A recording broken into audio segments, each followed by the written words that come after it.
el programa de hoy sigue la ofensiva israelí en Gaza tras los pasos de Hamas que no libera a los rehenes. El Papa se mantiene al tanto llamando todos los días a la comunidad católica en Gaza. En Colombia liberan al papá de un famoso futbolista secuestrado por una guerrilla. La iglesia actuó de intermediaria. En Estados Unidos, Ohio se une a los estados que consagran el aborto como un derecho en su constitución. Especialista advierte que los abortos se multiplicarían a más de 20.000 al año. Mira con el corazón es el lema de la colecta nacional de Cáritas en Perú para ayudar ante urgencias por embates del clima y más. Le decimos cómo colaborar. Le presentamos el fascinante mundo de los milagros eucarísticos con el doctor Franco Serafini, cardiólogo.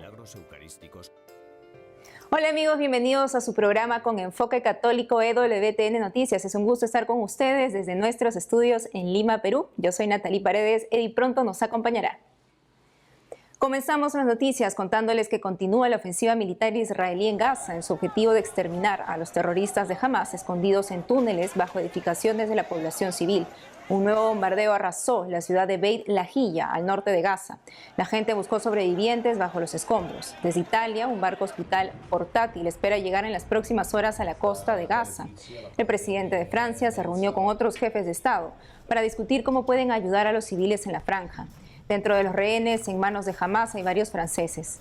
Miles de gazatíes se dirigen al sur para salvar sus vidas frente a las operaciones militares de Israel, pero en ningún sitio seguro. Esta mañana un ataque aéreo impactó en el hospital Nasser, al sur. Este hospital alberga a cientos de madres que acaban de dar a luz. Veamos cuál es la situación. Esta es una sala de maternidad al sur de Gaza. Está llena de casos por atender debido a los civiles evacuados que llegan del norte de la franja. El hospital Nasser está en la ciudad de Khan Yunis, lejos de las tropas terrestres de Israel. Sin embargo, por los bombardeos aéreos, no es del todo seguro. El doctor Asad Al-Nawaja, especialista en recién nacidos, dice que la carga de trabajo dentro del departamento de maternidad se ha duplicado. Todo nuestro trabajo depende de la electricidad. Todas las máquinas que ven aquí dependen de ella. Cuando se corta la electricidad, estos dispositivos dejan de funcionar y todos los bebés se enfrentan a una muerte segura. Por ejemplo, este ventilador que tenemos delante es crucial para la respiración artificial del bebé. En el momento en que se detenga, el bebé enfrentará una muerte segura. Los suministros del hospital se están agotando. Carecen de agua potable, se están quedando sin artículos básicos para aliviar el dolor y prevenir infecciones. El combustible para sus generadores está disminuyendo. Las madres que atienden a sus recién nacidos en este hospital sienten miedo por el futuro de sus hijos debido al conflicto y las privaciones que trae consigo. Hubo bombardeos cerca de nuestra casa. Nos amenazaron. Cuando salí por la noche, sentí dolores de parto prematuro. Me llevaron al quirófano, pero no hubo procedimientos de parto adecuados, ni anestesia, analgésicos, ni nada. Alabado sea Dios. Hoy mi hijo fue dado de alta de la unidad de cuidados intensivos neonatales. Di a luz a gemelos. El niño fue dado de alta, pero la niña permanece en la sala de maternidad. 50.000 mujeres embarazadas en Gaza no pueden tener atención médica materna de rutina, según la ONU.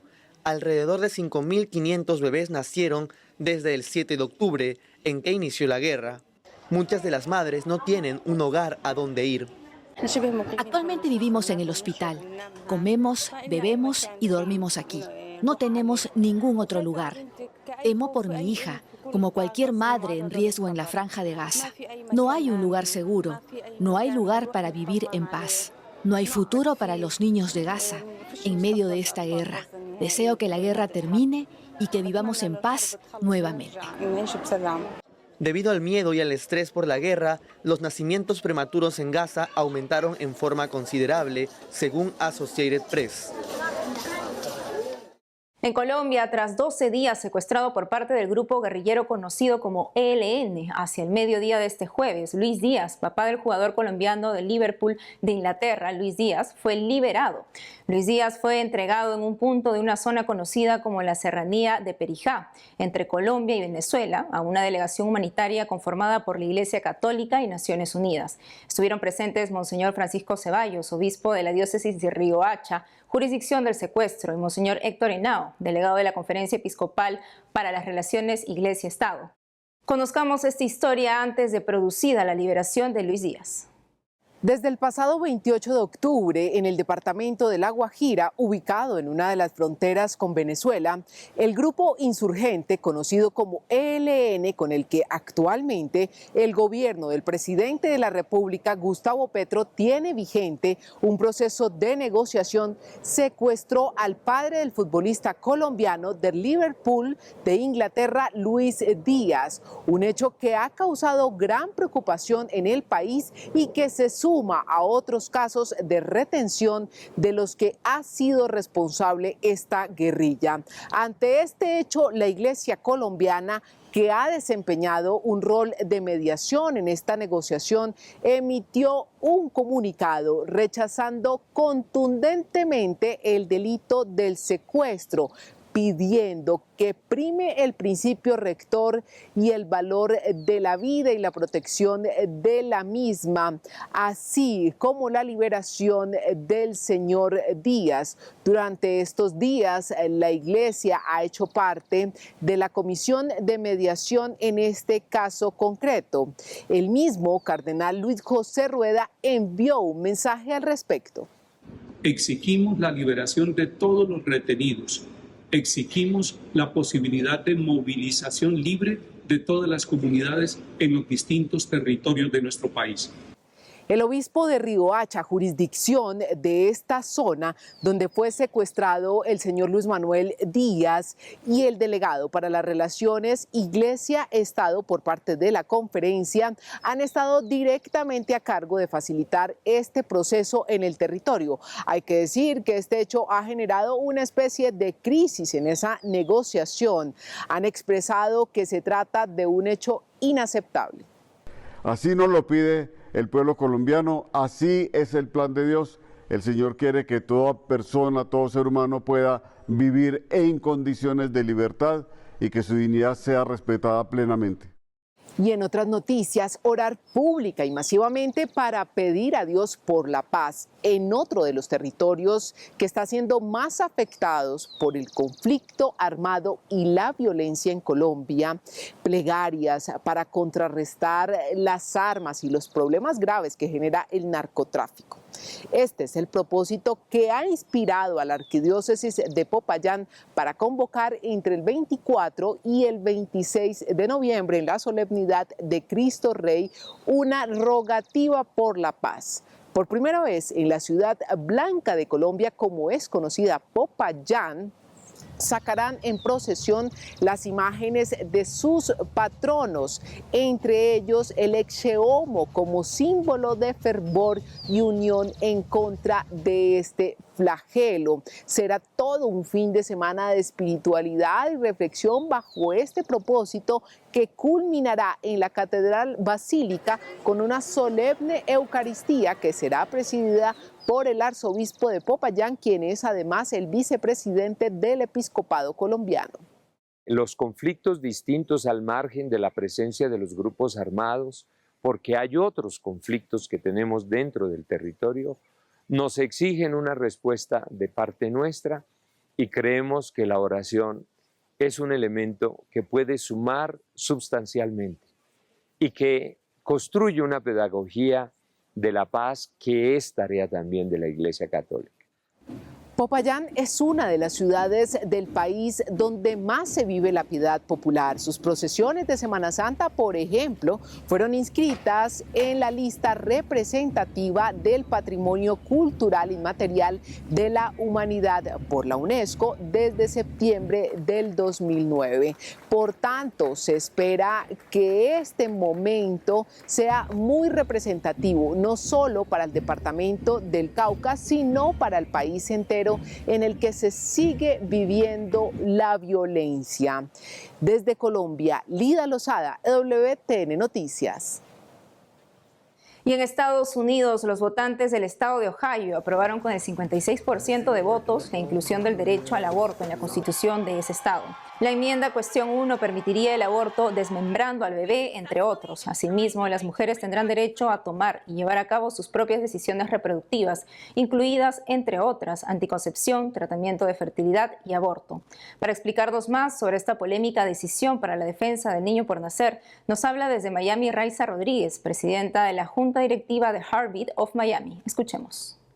Bueno, definitivamente ya lo que se viene estimando es que más de 20.000 abortos van a aumentar en el estado de Ohio. Y bueno, va a haber un impacto a nivel de las familias, de las mamás del niño por nacer, de ese bebé que está en el vientre y que ya va a quedar desprotegido, va a quedar bajo ahora la decisión de simplemente del estado que legalizó este derecho a abortar. Es muy triste pues porque esto no va solamente a quedar hasta allí, eso abarca también el derecho que tienen los padres de poder ejercer algún tipo de acción sobre una menor de edad que esté embarazada y que quiera buscar un aborto, pues los padres quedan desprotegidos de poder hacer algún tipo de acción, ya que está constituido ahora como un derecho de todo ciudadano del estado que habite en el estado de Ohio. Hay que informar. La desinformación es muy grande, la intimidación, por ejemplo, uno de los eslogans que se utilizaban era que si no se aprobaba el Issue 1, la mujer estaba en riesgo de morir, cosa que no es verdad, es mentira, pero existe pues plataformas, toda una plataforma liberal que está buscando crear esta misma tendencia en otros estados del país, intimidando y usando muchísimos recursos, pues porque cuentan con muchos recursos, pero ahí el reto es para el movimiento Pro Vida y para todos los católicos creyentes que sabemos la importancia de defender la vida, la dignidad de todo ser humano desde el momento de la concepción. Algo muy lamentable, ya Ohio va a ser el 7º estado que ha hecho este tipo de enmiendas y de cambios. California ya lo llevó a cabo, el estado de Montana, Kansas, Kentucky, Vermont. Y bueno, para el movimiento Pro Vida, pues es muy lamentable todo esto que está ocurriendo y nos pone ya un reto más alto de lo que debemos hacer para que esta campaña de desinformación, de intimidación sobre el electorado, pues no se siga llevando a cabo en otros estados. En Perú, las intensas lluvias por el fenómeno del Niño durante el verano y los sismos por la ubicación del Perú dentro del cinturón de fuego del Pacífico motivan una constante alerta. La Iglesia en este país convoca una gran colecta nacional para aumentar el fondo de emergencia y así ayudar en situaciones de urgencia. Sobre esto y más informa nuestro corresponsal Nicolás García. La Iglesia en Perú está atenta a responder con su apoyo material ante las emergencias por los fenómenos del clima que se avecinan. Por eso se pone en campaña de recolección de fondos desde el próximo 16 al 30 de noviembre. Eso significa que, por ejemplo, si sucede algún problema en el norte, ya contamos con un fondo para inmediatamente poder responder ante la familia. Los fondos de la colecta, Mira con el Corazón, a cargo de Cáritas, servirán también para ayudar a los comedores parroquiales y albergues. Su ayuda desde cualquier parte del mundo la puede dar a través de las cuentas de Cáritas que aparecen en su sitio web. Por otro lado, una princesa de la familia imperial del Japón reconoció la labor de la Iglesia Católica en el Perú en su visita por los 150 años de relaciones diplomáticas con Japón.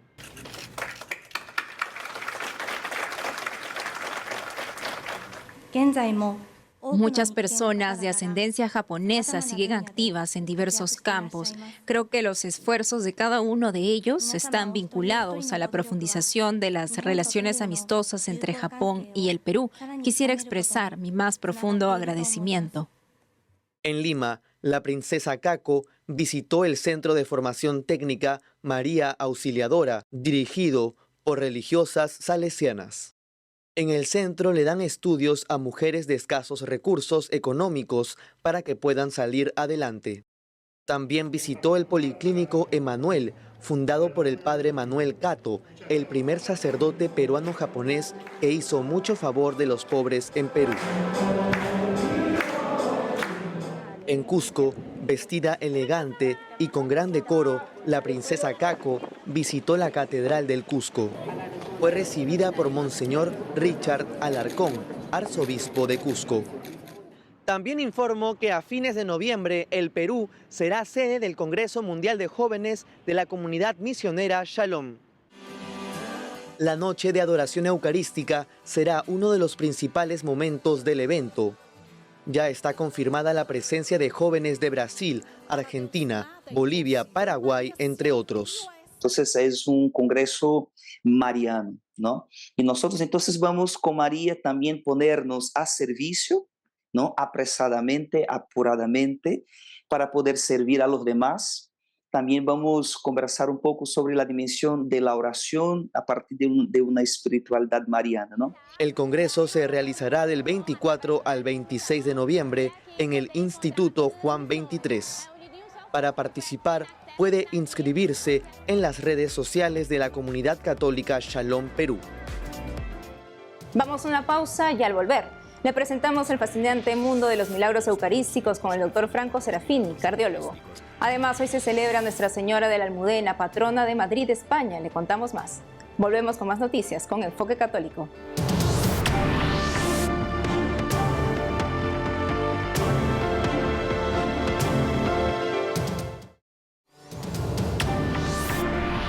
Un párroco de Brooklyn, en Estados Unidos, fue sancionado hace poco por permitir que una estrella de pop grabara un video musical con escenas provocativas en su iglesia, según así prensa en inglés.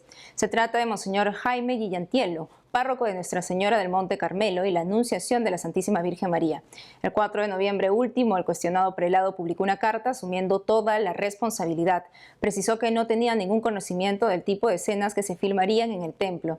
Indicó que los $5,000 pagados a la iglesia por la filmación del video Further o Pluma, protagonizado por la cantante Sabrina, se donarán a un centro provida. El párroco Guillantielo fue separado de la administración de la parroquia y destituido de su cargo de vicario en la diócesis. Se ofició una misa en reparación. Ecuador será el escenario del próximo Congreso Eucarístico Internacional en septiembre del próximo año. Para ir compenetrándonos con la riqueza de este gran evento en torno a Jesús sacramentado, le presentamos el fascinante mundo de los milagros eucarísticos con el doctor Franco Serafini, cardiólogo. Esta es la historia emitida en la reciente edición del programa Vaticano de EWTN. Existen alrededor de 107 milagros eucarísticos documentados y aprobados para su veneración por la Iglesia Católica a lo largo de los siglos. Aunque algunos milagros incluyen la protección de las hostias, la levitación e imágenes de Jesús en la hostia, la mayoría de los milagros son una manifestación de la carne y la sangre de Cristo crucificado.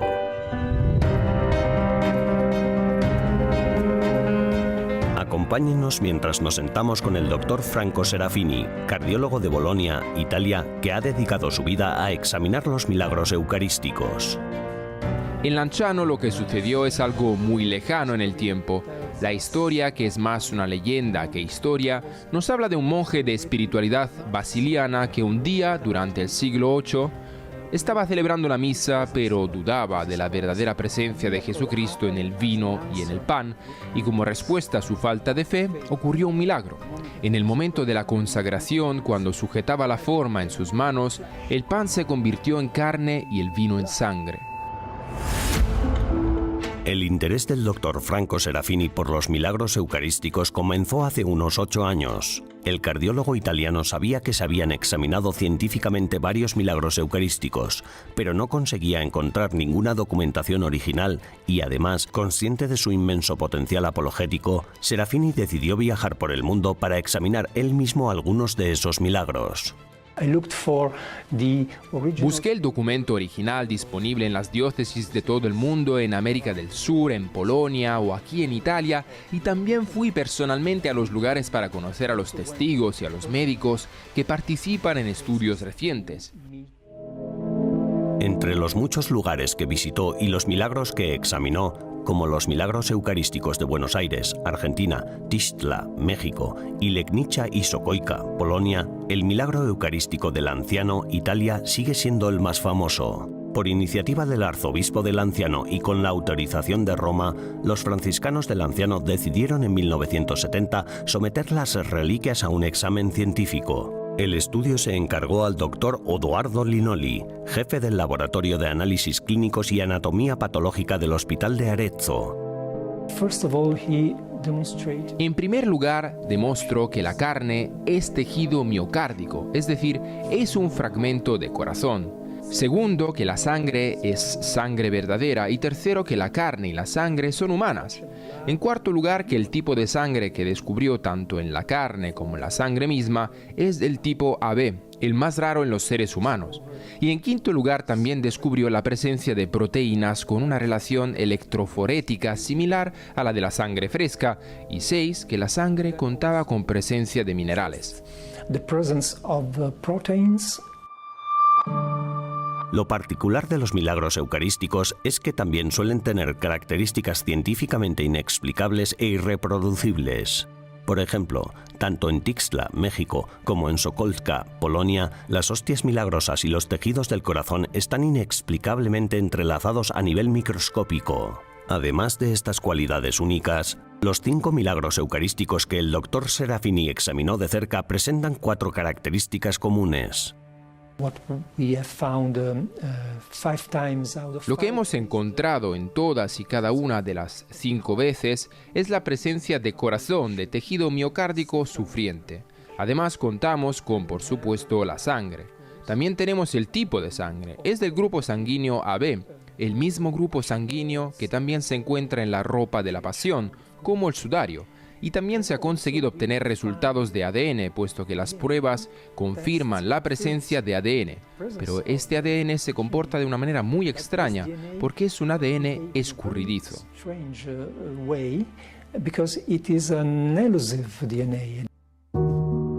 A diferencia del ADN humano normal, el ADN encontrado en los milagros eucarísticos no es legible en su totalidad. Algunas secuencias, inexplicablemente, faltan, lo que hace que este ADN milagroso sea imposible de rastrear o reproducir.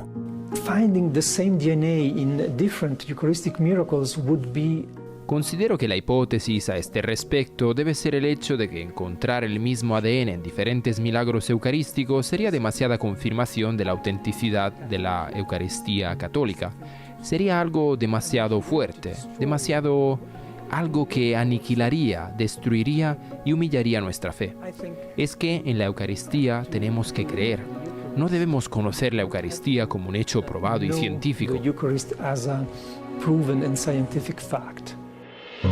A la luz de estos intrigantes hallazgos y de la naturaleza enigmática del ADN en los milagros eucarísticos, el Dr. Franco Serafini cree que la ausencia de ADN fácilmente rastreable en estos milagros podría servir a un propósito superior. Para él, la posibilidad de una conexión biológica indiscutible podría eclipsar la esencia de la propia creencia.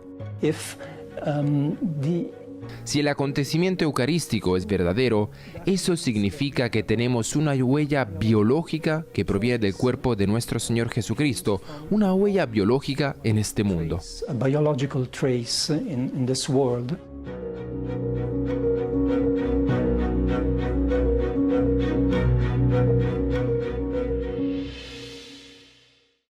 Cada 9 de noviembre la Iglesia celebra a Nuestra Señora de la Almudena, la advocación mariana patrona de Madrid. El padre Francisco Delgado, fundador de la Sacristía de la Vendée, nos cuenta más sobre esta advocación.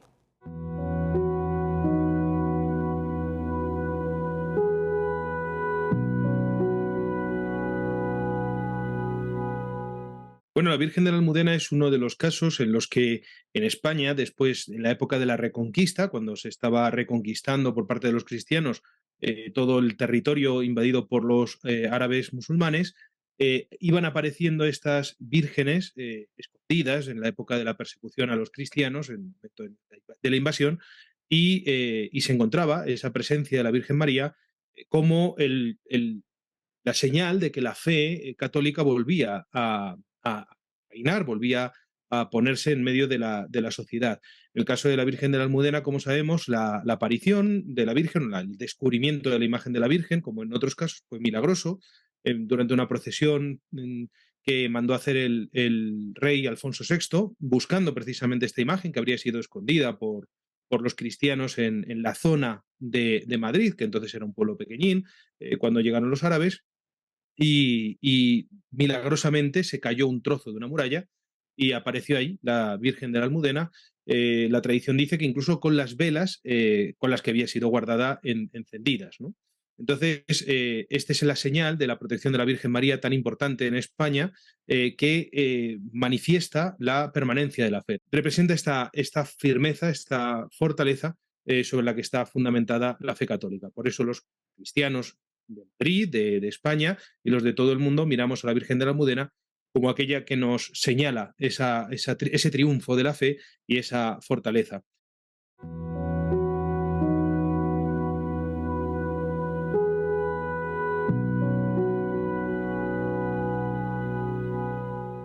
Me despido mostrándoles a niños refugiados en la iglesia de la Sagrada Familia, la única parroquia católica en Gaza. Alrededor de un santo sacerdote greco-católico cantan a la Virgen en árabe, pidiendo por la paz en Tierra Santa. Hasta mañana.